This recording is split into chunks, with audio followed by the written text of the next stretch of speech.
Bonjour à tous, c'est Trading avec vous. Je vais revenir sur le BTC. Ok, petite explication sur BTC, petite mise au point, histoire de faire le petit suivi sur l'actif.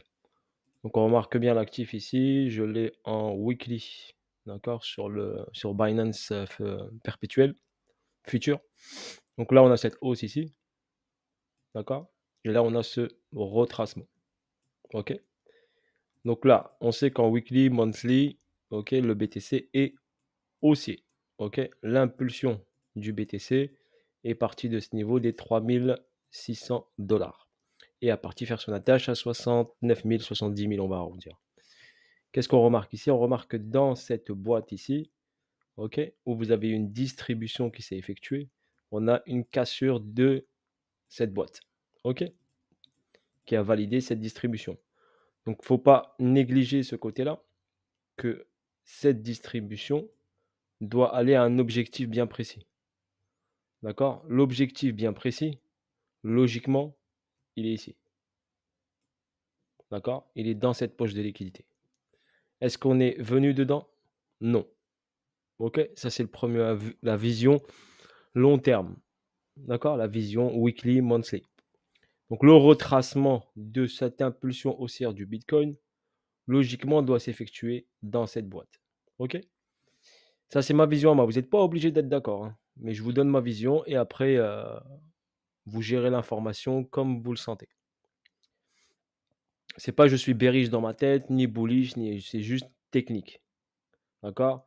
Une distribution, on doit distribuer à un endroit bien précis. Donc quand on doit lâcher l'argent de cette distribution, on doit lâcher à un endroit bien précis. Ensuite, sur cette descente ici, d'accord? On a une phase ici d'accumulation. Une phase d'accumulation ici avec une phase de manipulation. Ok, la manipulation est matérialisée en week-off par exemple par un spring ou un STB. Ici, quand on analyse ici cette zone ici on a un SC et ici un STB. Donc je vais bien vous le noter. Donc sur cette accumulation, je la regarde en weekly comme ça, j'ai pas de soum soum. Ok, donc on va regarder ici. Donc là, j'ai un SC et là, j'ai un STB. Ok, ça veut dire que j'ai deux plus bas ici. Ok, et j'ai cette liquidité. Donc le STB, c'est quoi? Vu qu'il n'a pas été pris par un spring, le STB est une liquidité en attente. D'accord? Ça, c'est une liquidité en attente. Cela veut dire que le prix viendra la chercher à un moment ou à un autre. Donc les 15 400 $, à un moment ou à un autre, seront pris. Donc pour moi, ça c'est mon point de vue, vous n'êtes pas obligé d'être d'accord. Ça, pour moi, ce n'est pas le bottom du BTC. OK? Pour la nouvelle hausse. OK? Pour le nouveau cycle haussier pour aller faire un nouvel ATH. Voilà, ça c'est ma vision à moi. Vous n'êtes pas obligé d'être d'accord, mais je vous donne ma vision. Donc là, pour moi, nous avons deux plus bas. OK? Et le dernier plus bas est une liquidité en attente qui doit être prise. Donc là, quand on fait une accumulation et une manipulation ici, OK? Ce mouvement ici, c'est une distribution. On doit distribuer. Donc on a accumulé ici, on a manipulé, on doit distribuer. On est sur la phase de distribution. OK? Donc voilà pour la vision weekly. Donc on doit distribuer. Le prix doit faire quoi? Il doit distribuer dans une zone. OK? La zone qu'on connaît, c'est celle-là qui a engendré la baisse. Le prix est revenu dans cette zone. Il a titillé ici, ici, et là, il est dans cette zone. Ensuite, le prix a fait quoi? Il a créé ici des EQH. EQH veut dire quoi? Veut dire liquidité, création de liquidité en faisant des highs pratiquement au même niveau, pas forcément au pips près, au dollar près, mais toute cette boîte ici est une zone d'argent. D'accord? Une zone d'argent ici. Donc je vous l'explique. Donc ça, c'est des EQH dans des zones d'argent. Pourquoi le prix est venu le chercher? Bah, parce que c'est de l'argent. Donc il y avait ici de l'argent ici en attente, on est venu le chercher, il a créé ça. Donc là, on remarque ici sur ce mouvement-là qu'on a cassé ici avec la mèche ce niveau-là. Mais sur les autres brokers, on n'a pas cassé ce niveau ici, des 24 700. Sur certains brokers, on a fait un excès avec une mèche et on a cassé ce niveau-là. Donc le prix ici est revenu dans un déséquilibre monthly. Ensuite, on a eu cette réaction impulsive très forte. Ce retracement qui est revenu au départ de ce mouvement impulsif. Quand il est venu ici, il a créé ici une zone donc de QH, des niveaux au même niveau. Et quand il est revenu ici, il n'a pas cassé cette zone. Donc, cette distribution-là, ici, BC, UT, UT s'est arrêté ici. Et là, on part sur un troisième sommet. OK? On sait qu'une distribution peut se faire soit BC, UT, on s'arrête, on refait un test de la zone et on s'en va, ou on fait un troisième sommet. Donc, on est dans la configuration où on fait un troisième sommet. Comme ici, pour l'accumulation, on a fait juste 2 plus bas avec un retest ici de la zone et après on est parti. Mais ce niveau-là reste de l'argent.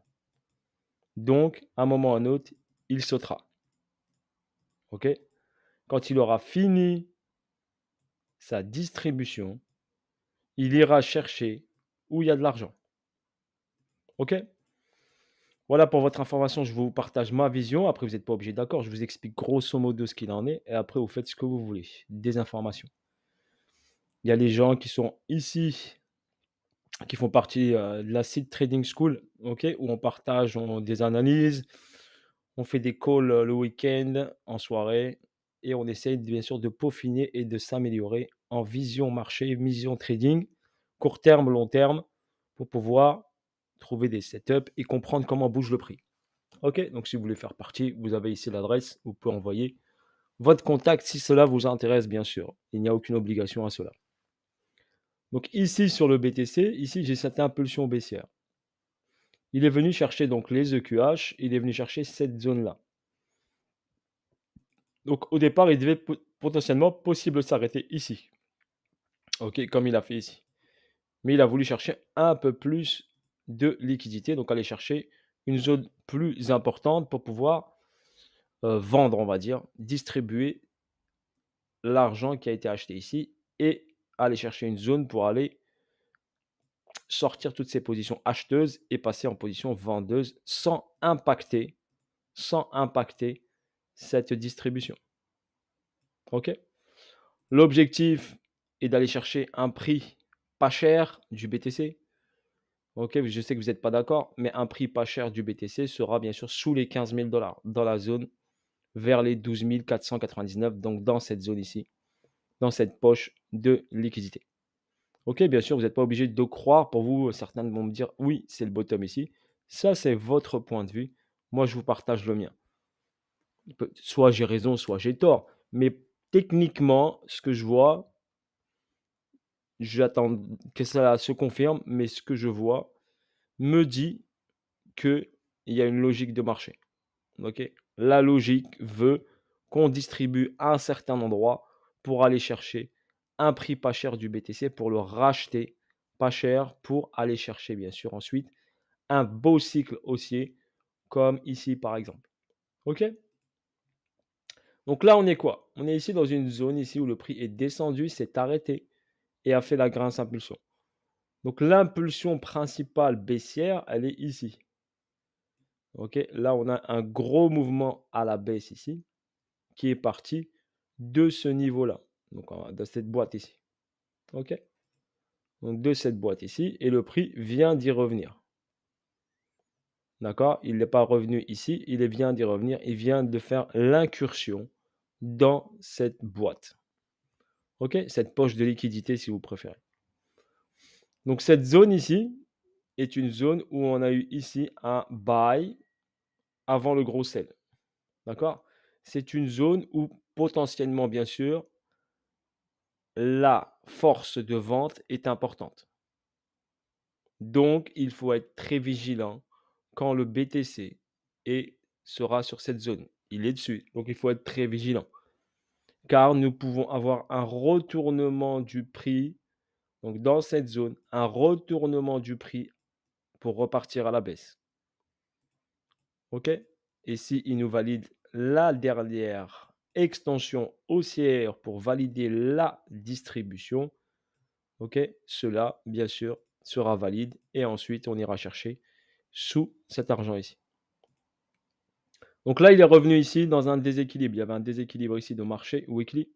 Donc il est revenu de déséquilibre. C'est pour ça qu'on a une réaction ici à la baisse quand il est rentré dans ce déséquilibre. On n'oublie pas ici qu'on a deux grosses bougies weekly bleues, OK, pour l'instant qui n'ont pas été impactées. Donc on a ici des petits retracements sur cette bougie, mais pour l'instant, elle n'a pas été impactée. D'accord? Pour l'instant, le mouvement reste impulsivement haussier en weekly. On est revenu dans le déséquilibre ici et on a un autre déséquilibre qui se situe ici entre 44 et 42 000 dollars. OK? Mais rien n'empêche, on n'est pas obligé d'aller le chercher. D'accord? Mais on peut venir dans la zone entre 42 et 37 000. Donc entre cette zone-là. Donc là, si on descend en daily, on remarque ici que le prix a fait une forte poussée en deux temps. Je vous avais dit ici, attention, cette bougie, c'est une bougie de liquidité. On va venir chercher l'argent. Donc le prix est venu la chercher. Il a créé une deuxième bougie de liquidité. Donc ça, c'est une autre bougie de liquidité. Donc ici. D'accord? Donc pour l'instant, il végète entre ce niveau et ce niveau. Donc ici, il peut retracer, travailler et après faire une dernière poussée vers le haut.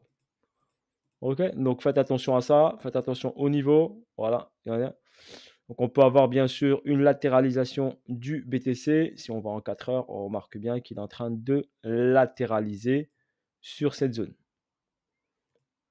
Si on prend la bougie ici daily, donc on prend la bougie daily ici, qui est très grande, donc celle-ci. D'accord? Et le prix va ici végéter dans ce niveau-là. Donc on peut le mettre ici par exemple en blanc. Donc cette zone ici, c'est une bougie de contrôle. C'est là où on doit contrôler ici ce que le prix fait. On peut également tracer un Fibonacci par rapport au plus haut et au plus bas et voir comment le prix se comporte par rapport à cette impulsion et le 50% qui est ici sur les 32 700. On remarque bien ici que le prix est venu presque titiller les 50% et il est reparti ici. Donc cette zone à surveiller au niveau de cette boîte. Comme exemple, ici, on avait cette bougie de contrôle. Je vous montre un exemple, je vous l'avais déjà montré sur d'autres vidéos. Cette bougie de contrôle ici, daily, où le prix ici a travaillé à la baisse, à la hausse, avant de la casser vers le bas. OK, même principe ici. Donc on avait cette bougie daily, donc cette impulsion ici. D'accord, ici, donc cette bougie daily ici. Donc ce mouvement haussier. Voilà, où le prix ici a travaillé à la hausse, à la baisse, revenu et ensuite cassure. Donc, il faut faire très attention pour information. D'accord? Faites très attention. Ici, vous avez ici, vous aurez marqué AQ manipulation. Et ici, on a eu pratiquement la même chose. Donc ici, une phase ici accumulative avec cette fois-ci des EQL, donc des points bas au même niveau. Ici, on avait une phase de manipulation. On la voit ici, petite manipulation ici. D'accord? Petite manipulation ici. Et ensuite, le prix a fracturé ce niveau-là. Donc, si on remarque bien ici, ici, on a quoi? Une AQ, une manip. On part sur une distrib. D'accord? Ici, même principe. Regardez, étape par étape, comme ça que je vous montre. Ici, pareil. Une AQ, une manip. On est parti sur une distrib. OK? Ici, on a pareil. Une AQ avec une manip. Et on part sur une distrib. Donc, il y a plusieurs confluences qui dit que le prix part sur une distribution. Distribution du prix par rapport à des zones accumulatives. Si on remarque bien, on trace un petit rectangle ici. On remarque que cette zone ici, toute cette zone ici, d'accord, c'est une phase d'accumulation où le prix a accumulé, a racheté, a racheté, a racheté, a racheté, a cassé cette boîte ici et doit forcément aller distribuer tout cet argent accumulé. OK, pour ça, et bien sûr, il leur faut, bien sûr, pour vendre, il leur faut des acheteurs en face. Donc, pour avoir ici, pour faire déplacer des ordres de vente, il faut qu'il y a des acheteurs en face. C'est la loi du un pour un, la loi de l'offre et de la demande. OK, voilà pour l'explication sur le BTC. Donc, zone ici à surveiller. N'oubliez pas, c'est la zone où il y a eu le buy, un buy avant le gros sell. C'est une zone ici de vente pour fracturer ces 48 000 dollars, cette zone de 48 000. Il faut énormément de force. D'accord? Donc, faites attention, OK, sur cette zone, ce que le BTC va faire. Il faut le surveiller ici, sur cette bougie de contrôle ici, ce que le prix fait. Il est en phase de latéralisation. Donc là, si on remarque bien, il est en train de créer, donc le BTC, OK, sur cette zone ici, est en train de créer des EQH qu'il va aller chercher. Donc ça, c'est des EQH, des niveaux au même niveau. OK? C'est de l'argent. Donc il crée ces EQH, OK, qu'il va aller chercher. OK? Il crée de la liquidité. Donc là, ici, on a de la liquidité qui crée en bas. Là, il a créé de la liquidité en haut. Pour l'instant, l'order flow court terme est haussier. Donc, forte probabilité, bien sûr, d'aller chercher la bougie de liquidité et ces EQH créés. OK? Donc, step by step, on observe, on est dans la zone. Voilà, sur mon analyse, voilà ce que je peux vous dire sur la vision BTC. Voilà, j'espère que certaines personnes, ça les intéresserait. Si d'autres ne les intéressent pas, c'est pas grave. Je vous fais cette petite vidéo informative. OK? Et le petit suivi BTC au niveau de technique, ce que moi j'en pense. Voilà, bonne journée à vous tous et je vous dis à bientôt pour de nouvelles vidéos et de nouvelles aventures. Seed Trading était avec vous. Ciao, ciao.